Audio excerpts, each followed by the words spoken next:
रही है, चालू है। अभी मैं बैठा हूँ दार्जिलिंग के पास। तो गाइज़ अभी मैं कर रहा हूँ अपना लंच और मेरे साथ एक यहाँ पे दोस्त जुड़े हैं। आपका नाम ब्रदर? तनु। उनके साथ रिलेशन के होने से आप ये देखिए कि अब ये परमिट के साथ ट्रक या तो ये भूटान का है या ये नेपाल का है, दोनों में से एक कंट्री।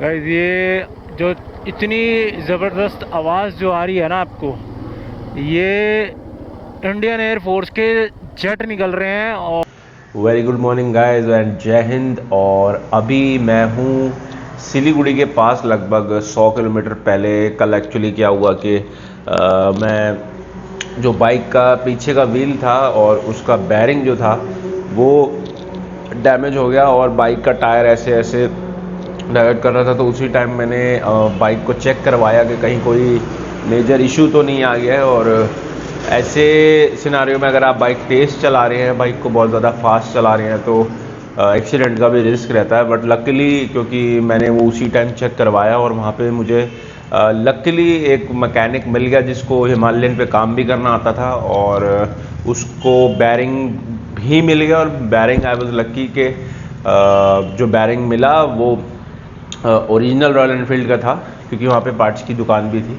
तो ऐसे इंस्टेंसेस ऐसे आउटर एरिया में काफ़ी कम होते हैं। बट जो भी वो अच्छा हुआ कि बाइक की रिपेयरिंग हो गई और अभी काफ़ी स्मूथ चल रही है। तो शाम को 6 साढ़े 6 7 बज गए थे और उसी चक्कर में फिर मुझे यहाँ पे रुकना पड़ा। और ये जो जगह है देखिए, यहाँ से ये एक ढाबा है नीचे और ये सारे ट्रक वाले जो है, जो ट्रक चलाने वाले लोग हैं मोस्टली यहाँ पे वो रुकते हैं। और ऐसी जगह पे मैं काफ़ी ज़्यादा खुश रहता हूँ क्योंकि मेरी जर्नी भी सारी हाईवेज़ पे है और ट्रक्स की जर्नी भी हाईवेज़ पे रहती है।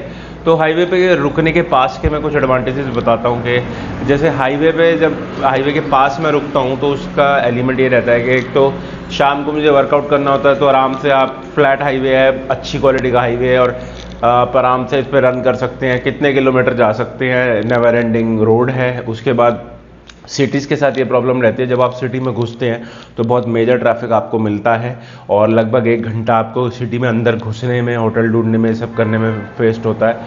उसके बाद जब आप सिटी से निकलते हैं तो भी 1 घंटा वेस्ट होता है। इसलिए कंफर्टेबली मैं इसी चीज़ में रहता हूँ कि जो हाईवेज़ हैं उस पर अगर मैं होटल में रुक सकूँ तो वो बेस्ट है और काफ़ी चीप प्राइसेस भी मिलते हैं। क्योंकि अभी ये जो मुझे रूम मिला है ये सिर्फ 500 रुपये का रूम है और थोड़ा सा मतलब सफाई तो थी, बेड वगैरह तो साफ था, पर थोड़ा सा जो है पेंट वेंट नहीं हुआ और नीचे ढाबा है, नीचे खाना है। तो कल रात को मैंने खाना भी वहीं खा लिया था, तो इसलिए ये सारी चीज़ों का बहुत बड़ा एडवांटेज रहता है। अब यहाँ से आज मैं आपको बताता हूँ, बहुत इंटरेस्टिंग जगह मैं जा रहा हूँ। आज मैं जा रहा हूँ बुक्सा टाइगर रिजर्व, और बंगाली में से बक्सा, कोई से बुक्सा, बक्सा, इस तरीके का इसका प्रोनाउंसिएशन है। और बक्सा टाइगर रिजर्व जो है ये बंगाल की एक बहुत अमेजिंग टाइगर रिजर्व है सुंदरबंस के बाद। सुंदरबंस के साथ इशू ये है कि सुंदरबंस जो है वो पूरा पानी है, मैंग्रोव है, पानी है। तो उसमें आप सिर्फ एक बोट पे जाते हैं, चक्कर लगाते हैं और बहुत रेयर कभी किसी को वहाँ रॉयल बंगाल टाइगर देखा होगा। बट बक्सा जो है ये पूरा माउंटेन एरिया है, पूरा फ्लैट, ज़्यादा माउंटेन नहीं है पर हाँ काफ़ी पूरा जंगल एरिया है। और अब यहाँ से असम गुवाहाटी भी शुरू होने वाला है, तो नॉर्थ ईस्ट में मेरी एंट्री होने वाली है। बट नॉर्थ ईस्ट की बात मैं उसकी एंट्री से पहले करूँगा। अभी बंगाल है और आज मुझे सिर्फ 190 कुछ किलोमीटर ड्राइव करना है और मैं बक्सा पहुँचूँगा। तो अब यहाँ से चलते हैं आगे और आज के राइड में बक्सा पहुँच के मैं आपको फिर बक्सा एक्सप्लोर कराता हूँ वो कितनी अमेजिंग जगह है और बंगाल का कितना बड़ा उसमें रोल है। इतने सुंदर व्यू आ रहा है इन पेड़ों का साथ साथ जो चल रहे हैं, और ये लाइन में सारे ट्रक चल रहे हैं। अच्छा, ये जो ट्रक दिख रहा है ये यूपी 42 का ट्रक आपको सामने दिख रहा होगा। बताना तो देखिए कि यहाँ पे अच्छा accident area dead slow, that means कि काफ़ी हाईली एक्सीडेंट एरिया है, क्योंकि इसका रीज़न है कि जो दोनों लेन हैं वो बिल्कुल चिपकी हुई हैं और यहाँ से बंदे ओवरटेक लेने की कोशिश करते हैं और वहाँ से कोई व्हीकल आ रहा है तो सीधा उड़ाएगा। और ये देखिए जैसे यहाँ से ट्रक आया ये बिल्कुल चिपक के गया। तो अभी काफ़ी कम हो गया है खेती वगैरह और जंगल एरिया थोड़ा शुरू हो गया है। और ये यूपी का ट्रक मैं ये बता रहा था कि जैसे नॉर्थ ईस्ट तक यूपी से ट्रक जा रहा है। ट्रक वालों की जो इंडिया में लाइफ है वो बहुत हार्ड भी है और बहुत बड़ी भी है, क्योंकि ट्रक जो है वो ऐसी ऐसी जगहों से ट्रैवल करते हैं। और ट्रक जो है वो कोई 2 व्हीलर की स्पीड से नहीं चलता है कि 4-5 दिन में पहुंच जाएगा। आराम से 60 पता नहीं कितने दिन लगते होंगे एक बार कार्टन भेजने में, शायद 10 दिन 20 दिन जितने भी दिन लगते हों।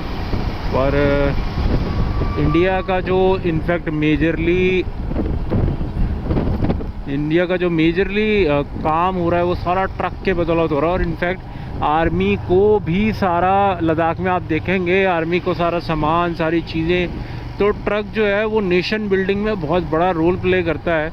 और ट्रक वाले बहुत बड़ा रोल प्ले करते हैं हमारी डेली टू डेली एक्टिविटी में। हालांकि कई सारे ऐसे प्रोफेशंस हैं जो छुपे हुए हैं, जो लाइमलाइट में नहीं आते, लोगों को दिखते नहीं है, पर उनके ऊपर बहुत ज़्यादा डिपेंडेंसी है। अब जैसे आपका मज़दूर है, बिहार के जो मज़दूर हैं वो, उनके ऊपर बहुत तगड़ी डिपेंडेंसी है, क्योंकि पूरे इंडिया में बिहार का मज़दूर जाके काम करता है। और फ्रैंकली मैं आपको बता रहा हूँ कि सिर्फ बिहार का ही मज़दूर इतने कम पैसों में काम कर सकता है। और ये जो नेशन बिल्डिंग का काम हुआ है अभी हाईवेज़ के ऊपर, जो आपको हाईवेज़ में दिखाता जा रहा हूँ, ये नेशन बिल्डिंग इस वजह से हुई है क्योंकि बिहार के मज़दूरों ने पैसा सोचे बिना, सिर्फ उनकी भी कह सकते हैं मजबूरी के चक्कर में जो है। अच्छा, यहाँ पे आपको इंटरनेशनल ट्रक्स भी दिखेंगे। अभी पीछे भूटान का ट्रक गया है, तो नेपाल के ट्रक, भूटान के ट्रक, ये बहुत अमेजिंग रीजन है, क्योंकि जो बंगाल है और नॉर्थ ईस्ट है, इसके साथ कई देश जुड़ते हैं, जिसमें चाइना है, भूटान है, नेपाल है, म्यांमार है और बांग्लादेश है। तो 4-5 तो देश हो गए। और उसकी रीज़न की ये नागालैंड का ट्रक बहुत अमेजिंग अब बदलाव आते जा रहे हैं, जो मुझे देखने को मिल रहे हैं, जो आपको साथ साथ मैं दिखा रहा हूँ। तो गाइस, कश्मीर टू कन्याकुमारी की सीरीज़ चल रही है, चालू है। अभी मैं बैठा हूँ दार्जिलिंग के पास, सुबह पी रहा हूँ चाय। और जो एटमॉस्फेयर है वो इतना बदल चुका है, मतलब मैं आप लोगों को बता नहीं सकता।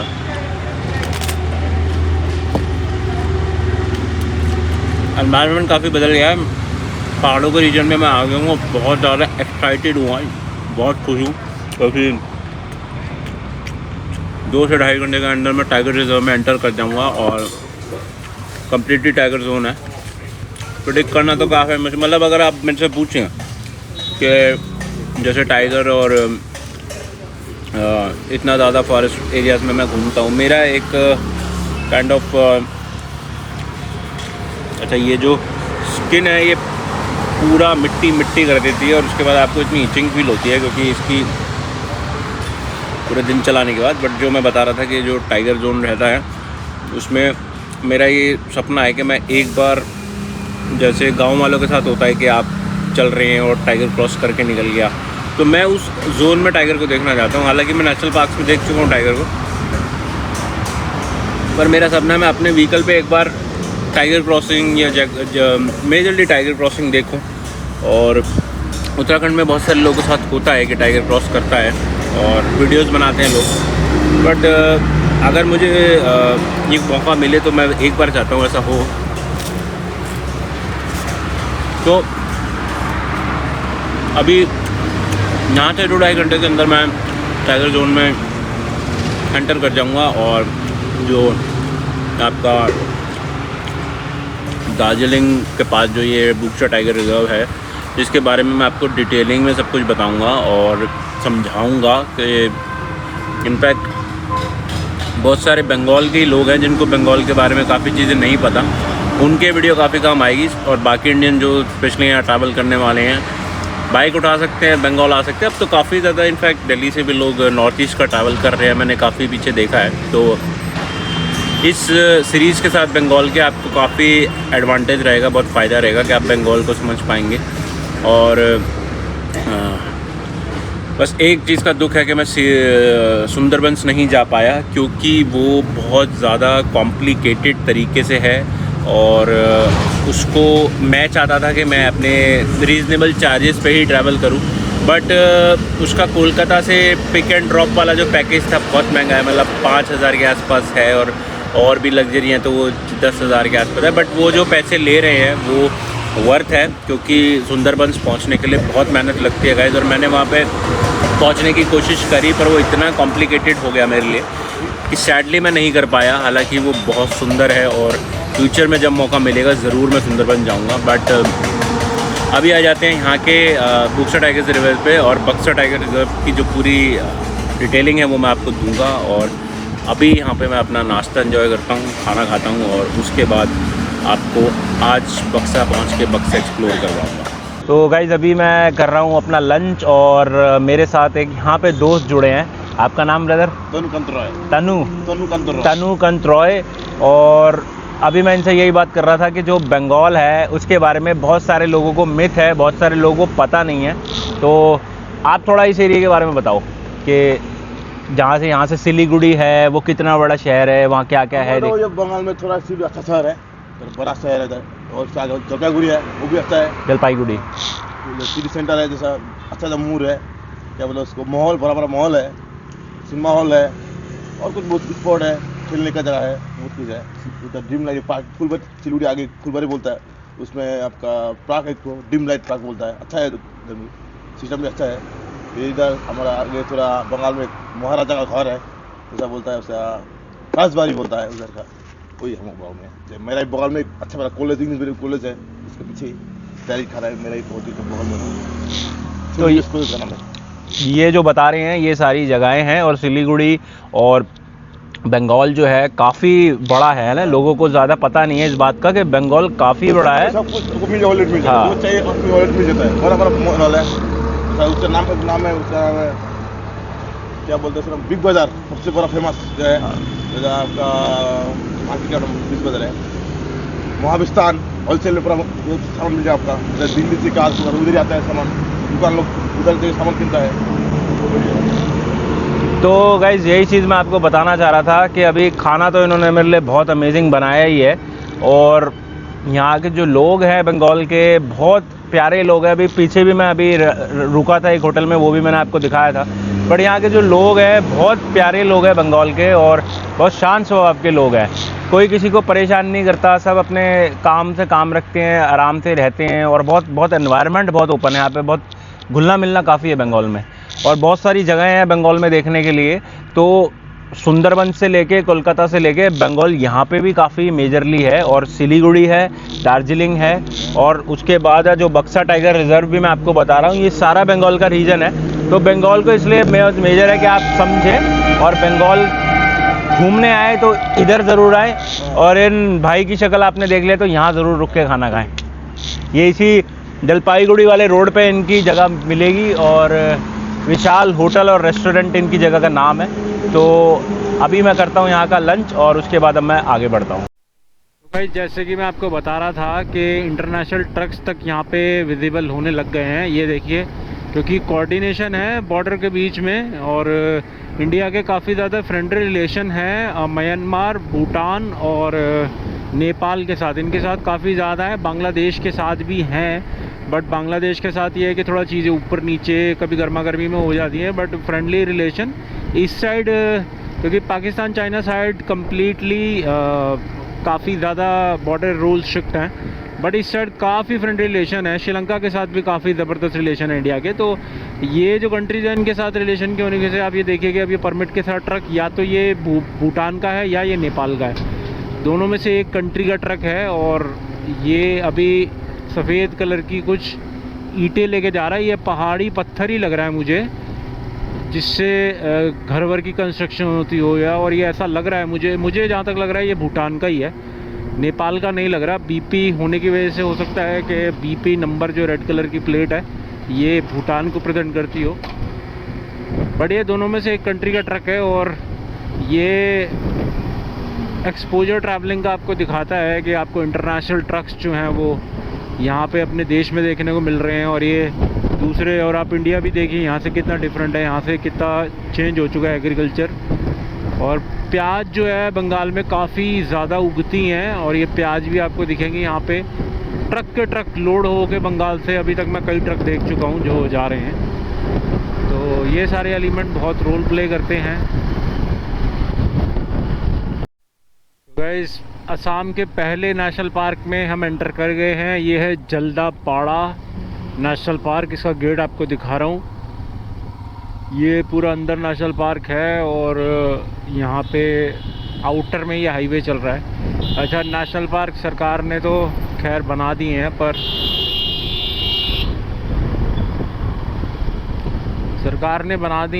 पर जानवर जो है वो नेशनल पार्क के हिसाब से नहीं जाता। जानवर का जहाँ मन करता है वो वहाँ जाता है, घूमता है। और अभी हम अंदर जा रहे हैं बक्सा, लगभग 30 किलोमीटर अंदर नेशनल पार्क के, जो टाइम रहेगा। ये देखिए ब्यूटीफुल नज़ारा, आर्मी का कॉन्वे जाता हुआ, और ये है भारतीय फ़ौज, इंडियन आर्मी। और कॉन्वे जब निकलता है ना तो आपको फील आती है कि हमारी फ़ौज जो है वो किस तरीके से देश की सेवा कर रही है। और ये पूरा डिफेंस, ये जलपादा का शायद आर्मी एरिया है, और यहाँ से पूरा डिफेंस निकलते हुए आपको यहाँ पे सारे में फ़ौजी और डिफेंस के ट्रक, सब पूरा आर्मी एरिया दिखेगा ये यहाँ से। क्योंकि यहाँ से भूटान बॉर्डर पड़ता है। हालांकि भूटान की तरफ से कभी भी इंडिया को कोई इशू नहीं आया है, कोई दिक्कत नहीं आई है, बट बॉर्डर पे सिक्योरिटी तो रहेगी, चाहे भले ही भूटान से कोई इश्यूज़ ना हो। बट ये जहाँ तक मुझे आइडिया है, क्योंकि आपको एल्गोरिथम समझाता हूँ कि आर्मी, नेवी, एयरफोर्स कभी भी आपको सेंटर में नहीं मिलेगी। दैट मीन्स के आपको आर्मी कभी भी जैसे दिल्ली है, राजस्थान है, यहाँ पे जयपुर के पास या फिर दिल्ली के आसपास, यहाँ पे आपको आर्मी नहीं मिलेगी, सिर्फ कंटेनमेंट एरिया मिलेंगे। जो डिफेंस का रोल है इंडियन डिफेंस का, आर्मी, नेवी, एयरफोर्स का, वो सारा बॉर्डर का है। तो पूरी प्रोडक्शन बॉर्डर की है, ट्रेनिंग बॉर्डर की है, और रहना बॉर्डर में ही है। तो दैट मीन्स के पैरामिलिट्री साथ साथ बॉर्डर पे आती है, कई जगह नहीं आती है, पर बॉर्डर पे डिफेंस में आर्मी, नेवी आपको मिलेगी ही मिलेगी। उनका काम ही वहाँ का है, उनका काम नहीं है सेंट्रल पार्ट का।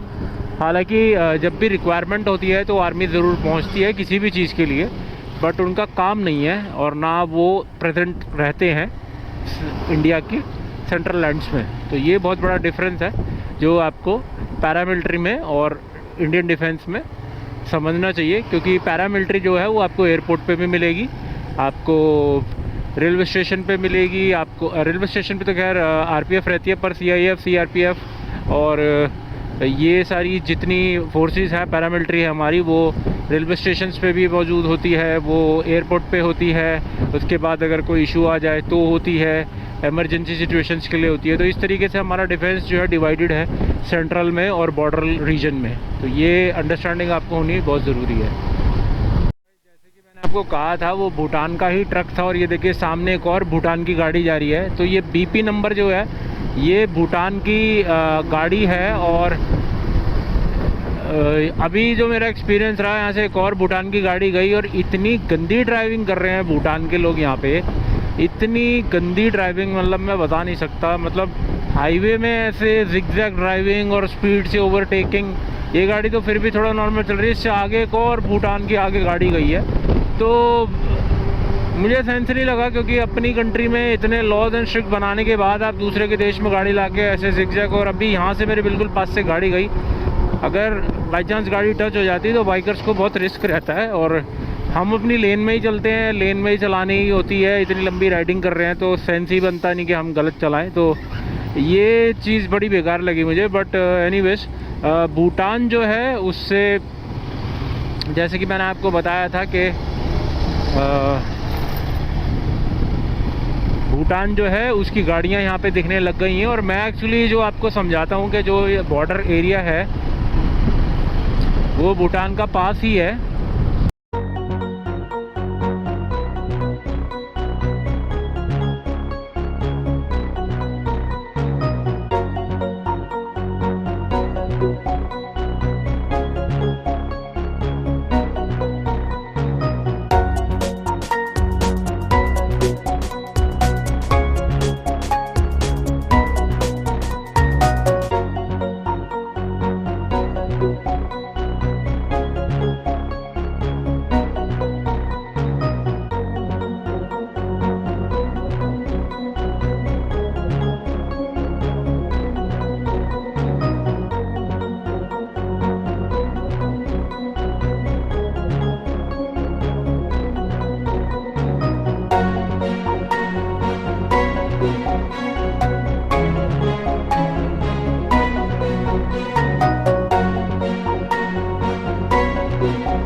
एक बहुत इंटरेस्टिंग चीज़ बताता हूँ कि मैं हूँ भूटान बॉर्डर से 12 किलोमीटर जस्ट पहले, और हालांकि मुझे नहीं पता कि यहाँ से भूटान की एंट्री के लिए क्या प्रोसीजर रहेगा, क्योंकि गुवाहाटी से तो मुझे पता है।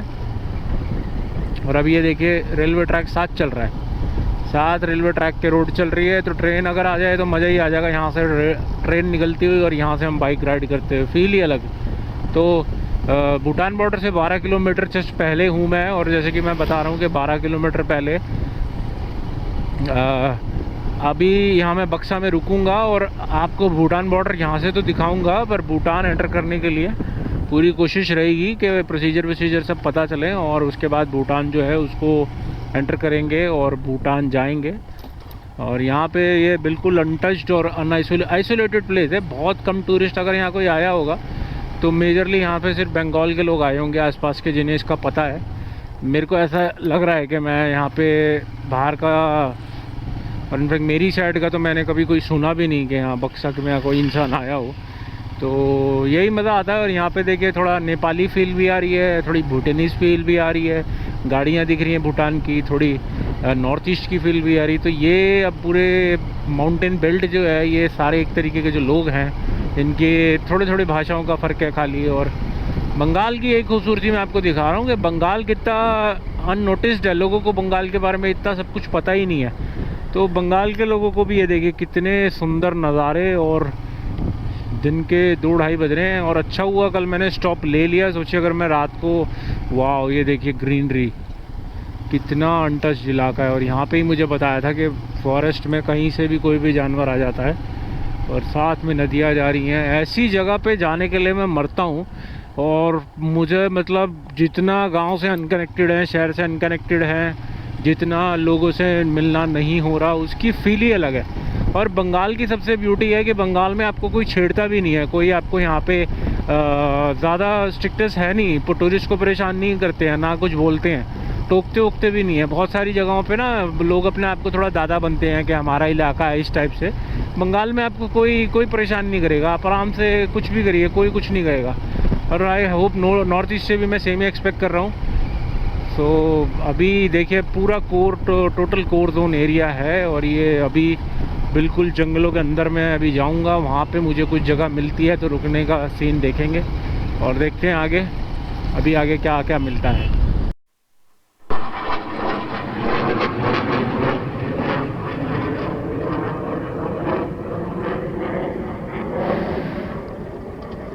गाइस ये जो इतनी ज़बरदस्त आवाज़ जो आ रही है ना आपको, ये इंडियन एयरफोर्स के जेट निकल रहे हैं, और मतलब फाइटर जेट, और ये लाइन में अभी 3 गए हैं। और इसकी इतनी ज़बरदस्त आवाज़ आ रही है, क्योंकि मैंने आपको बताया था बॉर्डर है, तो यहाँ पे डिफेंस में मैंने आपको इंडियन आर्मी दिखाई थी अभी भी रास्ते में आती हुई, और इंडियन एयरफोर्स के जेट्स जो हैं वो यहाँ पे किसी भी रीजन के, ऐसे बॉर्डर रीजन पे हो सकते हैं। अब ये सारी कॉन्फिडेंशियल चीज़ें हैं तो हमें तो इसका नहीं पता होगा, पर इनकी आवाज़ इतनी तेज़ और इतनी स्पीड, जेट का फ्यूल जो होता है और जो स्पीड रहती है, इतना ज़ोर से मुझे ऐसा लगा कि कोई आसपास कहीं जागरण हो रहा है या कोई सेलिब्रेशन हो रही है। मेरे कान फट गए, इतनी ज़ोर से और इतनी ऊपर से गए जबकि, बट अमेजिंग एक्सपीरियंस। और ये बंगाल की पहाड़ियों में मैं छुपा हुआ अनटच्ड बंगाल, जहाँ पे मैं घूम रहा हूँ और आपको दिखा रहा हूँ ये।